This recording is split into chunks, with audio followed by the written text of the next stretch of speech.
Right.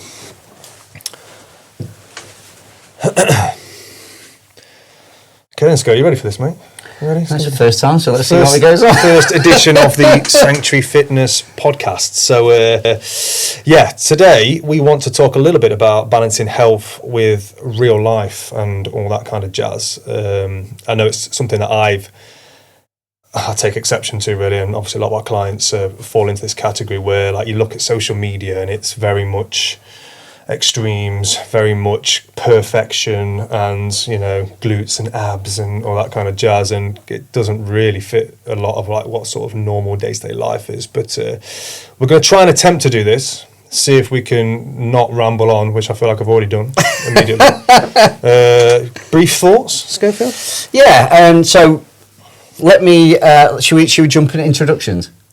Do it. Let's do that. Yeah. So, firstly, I'll sort of introduce myself. So I'm Nick, nicknamed Scoey. I'm one of the coaches at Sanctuary Fitness and Conditioning, and I'll throw it over to you. I'm Tom Williams. I'm one of the owners and head coaches at Sanctuary Fitness. So it's my job to employ this guy. Still, the jury is out on whether that was a mistake or not. So, but yeah, that's who we are. Yeah, so like Tom said, we're looking at trying to. Our biggest thing for both of us is misinformation in the industry, and as we said, that it's sometimes all or nothing, and it's not the best option, especially, you know, for beginners and things like that. And so what we want to do on our first one is give a little bit of our thoughts, our direction, and you know, get people probably moving in a sensible way rather than the usual way you see on social media. Yeah. I mean, it's something we always reiterate to all our clients, to be honest. Like, it's definitely a mantra of mine, is the all or nothing mindset. And it's the most common thing you hear. Yeah. Every time I start in a member meeting, speaking to a client is, oh, well, you know, I'm a bit all or nothing. And it's like, right, so genuinely what you mean when you say I'm all or nothing is I'm all about doing whatever I want, whenever I want to, and nothing about, like, diet and exercise. That's the problem with the all or nothing mindset, effectively, is what we kind of see. So it's trying to, I suppose, break it down, because of what you do see in the fitness industry or on social media is, like, say, the perfect form, it's the perfect physiques, it's the perfect meals, and the perfect, you know, come and spend a day with me, as if, like, you know, everyone's got all the time in the world to get through that stuff. And it's kind of breaking down those stereotypes, is that health and well-being, fitness and diet doesn't have to be that level of extreme, does it, I suppose? Yeah, and it's hard. And from a coach perspective, we see a lot of people on social media who let's put a generic coach who's 22, peaking the testosterone, working in the gym, living in a gym, saying they've got non-negotiables, which is X, Y, and Z. You need to do this. You need to get your steps. You need to do that. Yeah, let's just stop for a minute. We've got people with families, we've got people with kids, we've got people with stressful jobs. They work shifts. You know, they might have an issue, and it doesn't cater for everyone. And some coaches make it very rosy that this is dead easy to do, and it's not. So yeah, and it's about just taking it steady. The body will go through an alarm phase, and we've seen it a number of times, and quite recently with new members coming to Sanctuary, is they come in and they go, I need to chase them. Well, they've been coming here 2 years, and you're going to push yourself, and then the next day, like, where's so and so? Oh, I couldn't get out of bed. I was in absolute turbo. Feels like I've been in a car accident. Yeah, and it's like, well, actually, you're now not got the ability to be consistent because you're sore, and now you put a really bad sort of experience on yourself, to the point that now I don't know if this is for me. But actually, let's just regress. For me anyway, at Sanctuary, the first 4 weeks, I tend to not apply any pressure. I tend to let people, let's get your movement better. Once you've got your movement better, you'll increase your strength, etc. Let's get the basics. Let's nail the basics.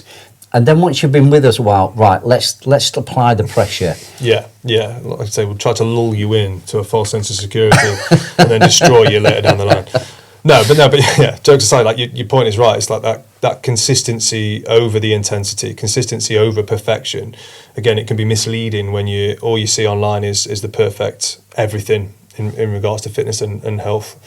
And like you said, the most important sort of thing I think is when you first start out is that consistency is your main goal.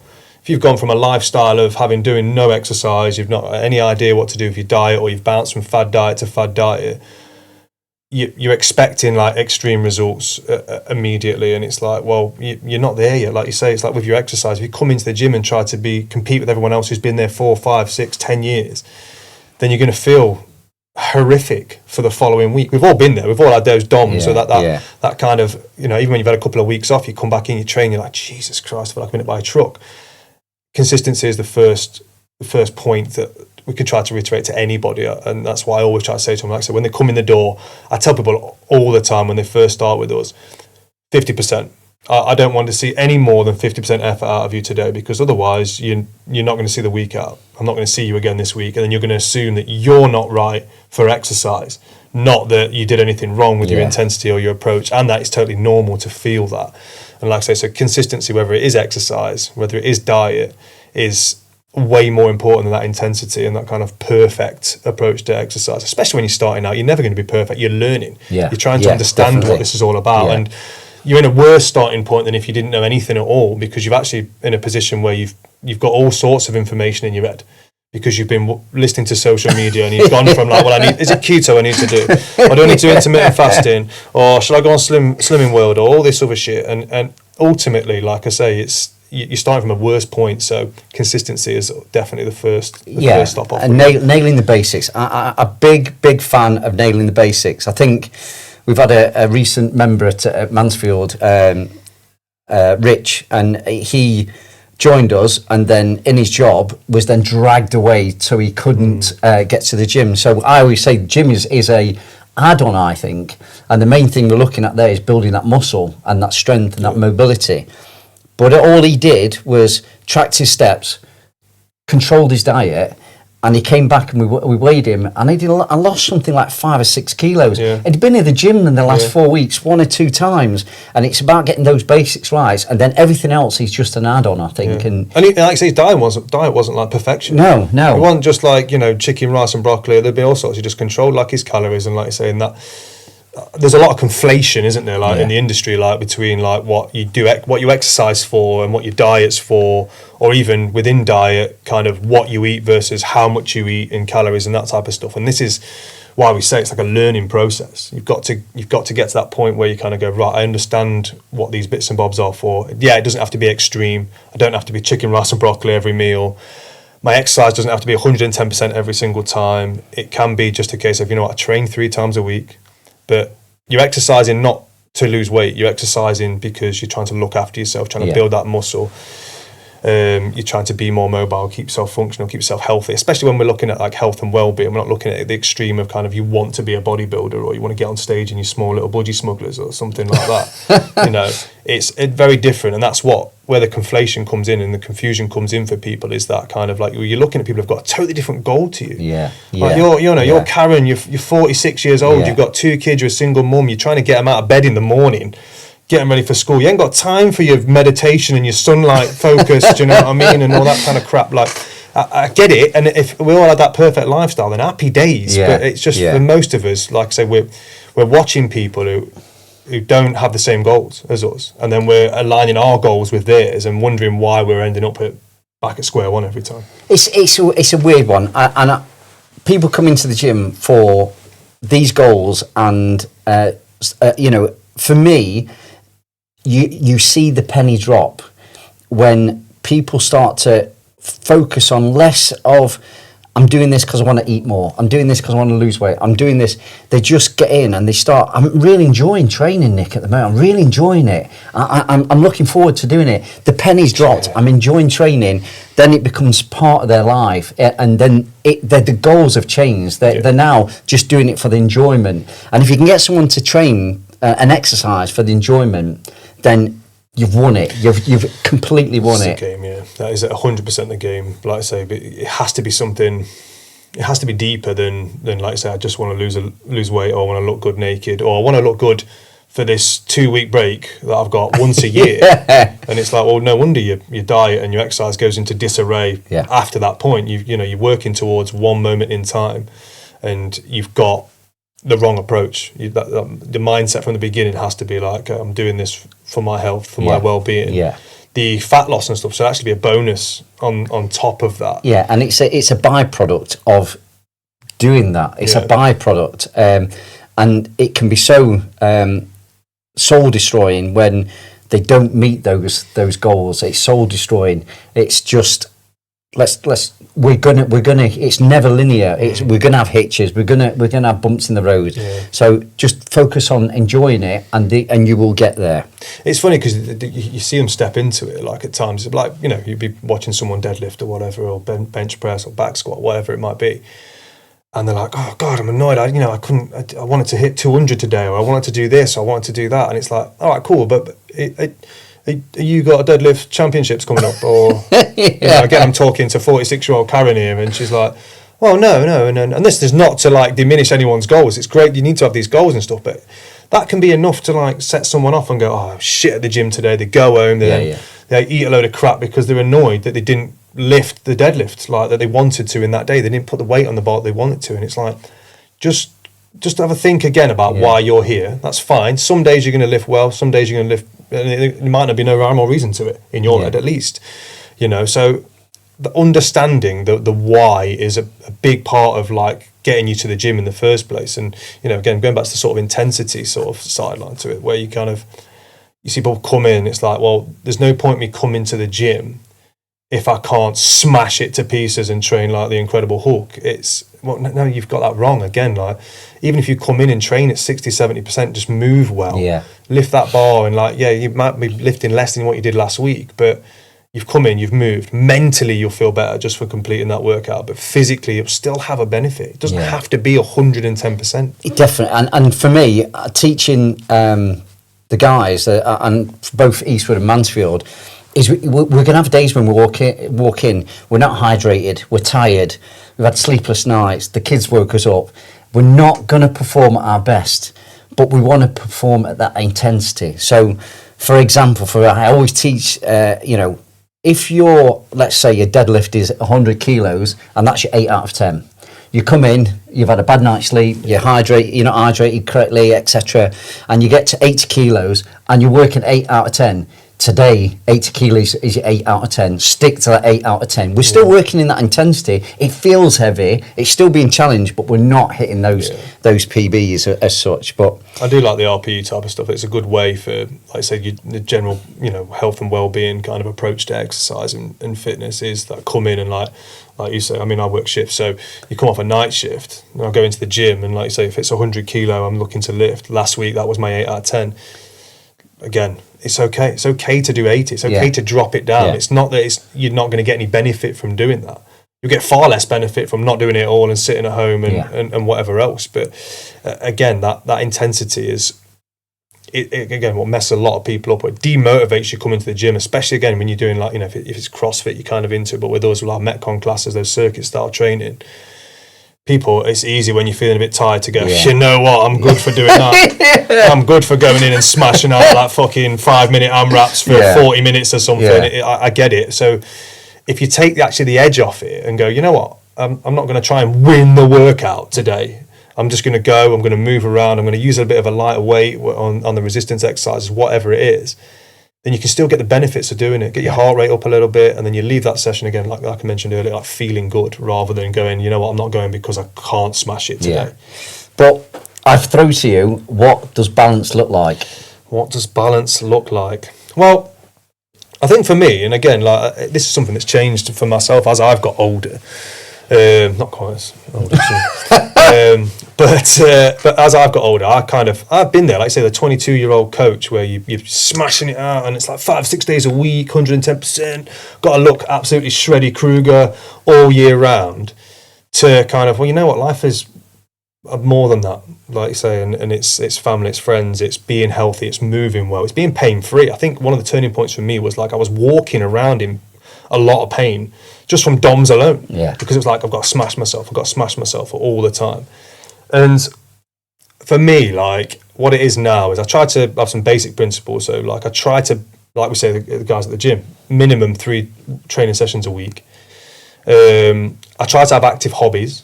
So even if it's just walking or a bit of golf, as I play nowadays, but something I enjoy doing. So trying to enjoy exercise rather than going, well, apparently I need to do this type of exercise. No, it doesn't matter. Yeah. Like, come in and do something you enjoy. It's what's going to keep you coming back. And like with the diet side of it, again, what we say to the guys is 80-20. So 80% whole foods. I try to keep my food as like sort of clean as I can. 20% probably soul food is what you'd probably call it. So that's your naughties, that's your crap, that's maybe a bit of poison for your system. But it's 80-20, and I'm not going to, stress over the fact that I had a pizza one night or something like that. It's getting, like I said, the balance right. I'm not here trying to be a professional bodybuilder. I'm trying to be healthy. So 80-20 is a rough idea of what I'd like to work at. And yeah, my workouts are all different as well. So if I've got only 30 minutes, I'll go, okay, well, I'll chuck my exercise together a little bit. I might perform a little bit of a circuit style movement. Whatever I can fit in that time, and I'll try to make it full body. So I always try to make a full body approach. If I've not got 5-6 days of training a week, I'll go full body, and then I'll make sure I hit all my muscle groups, and that's it. And again, if I'm feeling shit one day, but I know I want to train, I'll go in and I won't worry about doing 110%. I'll train at 70%. I'll reduce the weight on the bar a little bit. It is that simple. I mean, like, I don't know what you'd say. But. So my training, my goals have changed, and I always say your goals should change, because if you had a goals to weight loss for all your life, that's something not going right. Yeah. So for me, as ex-military, I used to train 5-6 times a week, but I would say for that, my body was paying bills. So, and there's an inherent risk to life. So I needed to be on top of my game to make sure I've still got that rest to recover, etc. But I have to. It's a big part of the job. Now I've regressed it, so I'm training 4 days a week, because don't get me wrong, I love being in the gym, I love training, but I've got a family and I've got other things I need to do. I don't want to live in the gym constantly. And again, I say it's for bodybuilders. I come across obviously, a lot of bodybuilders. Public service humour. Their body, if they're at that level, is paying the bills, is earning them the money. No, it's a sport and they enjoy that sport, but professionally, so they're gonna train a lot. They are going to, and they've got themselves in a position they can do that. Now, when we look at, we say Doris coming in at whatever, we've got to get that balance, that they come in and go, right, consistently coming in. You're doing things that it's in your control to control it, but you've still got a family life. You still like, I still like a beer. I like a cake. I like, I'm not special. I'm not going to be one of these that said, a good measurement of fitness is having a six-pack. Some people can get six-packs that easy. Some people can't. It's one of those things. I would say, don't worry about the noise. Just do what you can within your boundaries. Yeah, a little bit goes a long way. Correct. Right? Yeah, especially definitely. If you're doing nothing. Yeah. Again, we were speaking to someone this morning before we left, and the point I was making to her was literally, if you've never done resistance training before, like, you come in and doing 1-2 sessions a week even is going to benefit you. Yeah. Like, it's going to benefit you low more than nothing at all. Like, so again, it's about balancing, like I say, your health and your lifestyle, but your expectations. Like, you look at that bodybuilder and think, well, I'd like to look like that, and it's like, okay, but do you know what it takes to look like that? Exactly. And then if I told you and showed you or made you live it, in fact, would you still want that? The sacrifices that they have to make to be so,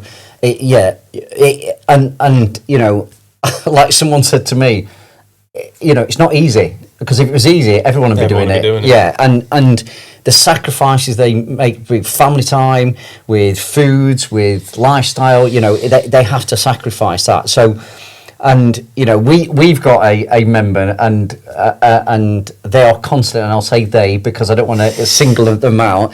They're constantly saying, I want to look like this, and I want to look like that, and like, well, let's compare. One, you're over a certain age. Two, that's their job. So they will do a load of photo shoots and then publish those pictures, and you're comparing yourself to that. And as you said before, it's completely different. Stick to, cut out the white noise and focus on, am I better today than what I was yesterday? Then I am. I'm better each month. I'm going, I'm moving better. I'm feeling better. And I think a big thing for me is, how do we measure success? Yeah. How do, and people always go, measure success is on scales, or it's on the weight loss, or like, how's your clothes feeling? Oh, they feel good. Has your weight changed? No, but you feel good. Yeah. I've run upstairs today. I didn't get out of breath. Oh, that's another measure. And it's getting that. It's those. Well, it's easy to feel like say that you're inadequate. Yeah. And what you see, even if it's not in the fitness industry, you always see celebrities and flash cars and watches and this type of stuff. It's like, well, of course everything's shit compared to that. Yeah. If you measure yourself against that. Yeah. Like you say, it's a case of, I had my client recently, she said to me, she was like, oh, Tom, you've been dead proud of me. There's these two like big drums that we have to carry back and forth, like when we're setting up and stuff. And she's like, I grabbed both of them, I carried them out. It was a big farmer's car. I was like, oh, I made you even remember the name of the exercise, which I was most proud of, to be honest. But like they're the little wins. And if you start redressing kind of what your actual expectations are and what you see as success, like I say, those days when you're feeling knackered, and you go, you know what, I'm going to go gym anyway. Yeah. And you went and you trained. Like, that's a win. Yeah. Like, you've got to start looking at those things rather than going, well, you know what, like, I've been going gym and I've been hitting gym 5 times a week. You forget all that because you look at that person on Instagram and you go, I don't look like that. Yeah. And it's like, you've just discounted all the work you've done. Maybe, like I say, we do it obviously at the end of the 4-week sort of trial at Mansfield, where you kind of look at it and go, well, you might have lost X and you've done Y and your lifts have gone up, so you've got stronger, and which is fantastic. But actually, like, how many times have you been to the gym in this time? And it might be like, oh, I've just, I've done 4 times each week. And it's like, okay, and what were you doing before that? 0. Yeah. So again, all these wins are on the table, but you're going, I'm not looking at these because this is my only thing that I'm measuring myself by. And that is so important, like say, when you're looking at balancing health and lifestyle. I mean, like, you've got kids yourself, like I haven't got kids, but one thing I always say to the guys is, like, so do you want to be able to, go out in the garden with the kids and kick a football around or whatever it is, ride bikes together and that sort of stuff. Like, they're fucking wins, man. They're the real wins, not the, oh, well, you know what, look, I think I can start to see the house coming through. Look, that's great. I love that. Yeah, fair enough. Like, and they're all there as well. But you start measuring it on, like, you know what, I was the fittest dad at sports day, all of a sudden. Or, you know what, just to absolutely go on a bit of slight tangent, again, when you're looking at what's normal, what normal physiques and stuff, like, I always say to people, the next time when you do go on holiday, that goal that you're training for right now, like when you go on holiday, have a look around the pool. You tell me how many people look like Instagram right exactly there. Yeah, and then you get a measure of what normal people look like. So if you end up then, like, say you get, I'm doing all right, lost a bit of weight, and you should be proud of that. Like, you've set a plan, you've been disciplined, and you've achieved something at the end of it, and that alone is a win. As far as I'm concerned. And that, again, it's that balance. And like I always say, I'll go back, and I think I did a post for Sanctuary a while ago. It's probably over 18 months ago, and I remember sitting in the garden having a beer and said, look, this is what balance is about. This is balance. It's me having a beer. It's me enjoying the sun, which people are going to be doing very soon. It's red out today and we're sat here. But yeah, they're going to be getting that balance, and it is about, and there's going to be people out there, and I know they are, they're going to say, no, you can't have balance. You've got to be rigid, You can't be like that. You've got to enjoy life, and you've got to just go and do what you need to do in that. So yeah, I think it's. So what are we saying? We're going to surmise takeaway points. I suppose it depends how we break this down. So again, for me, it's consistency over perfection. 80% whole food, 20% soul food. Measuring your wins accordingly. And celebrating them. Yeah. Like I say, set your expectations out, set your stall out accordingly for you and your life. Analyse what your goals actually really are.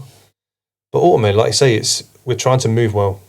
We're trying to be happy so we can go and have a beer on a day like today when the weather's shining and not worry about it. Get out of the all or nothing mindset. Try to get into a more balanced approach to what it is, whether it is your exercise, whether it's your diet. Life in general, I would say, should be balanced, sir. Yeah, a bit of philosophical ending there for you. Indeed. But what about you, mate? What about you?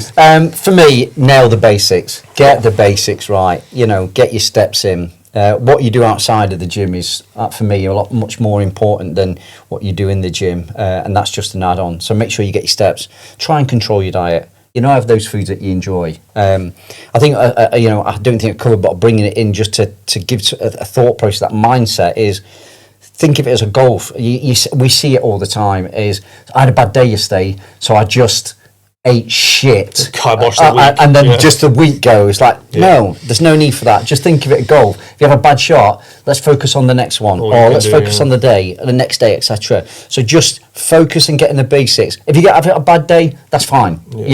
I call them bad days, and I don't like bad days. It's just one of those days. You consumed more today. Let's forget about that. It's in the past. Let's focus on the next day. I like except that is a key one, and definitely again something we reiterate all the damn time is that it's one bad meal, or like I say, bad meal. Yeah, it's one bad day. Just get back on the wagon tomorrow. And all of a sudden, I mean, I always use the analogy of rather than looking at a week, look at a month, look at 30 days.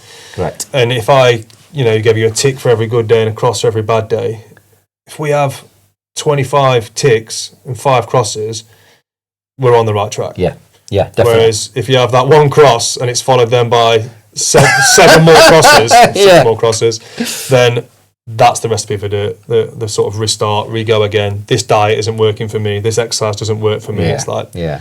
It's consistency of everything, mate. So I think we'll finish there. Hopefully, me and Tom have proved that nobody should have a microphone. Not anyone should have a microphone or podcast. That was too bad, mate. We could have waffled on for hours. I wasn't about that. And so hopefully we'll get another one together. Yes. And we'll push them out. But remember, trial some. What we've discussed today, getting your steps in, etc. Let us know what your thoughts are in the box underneath us. What have you struggled with ultimately? Let us know where have you found balance and what you've done as well. So we'll catch you next time.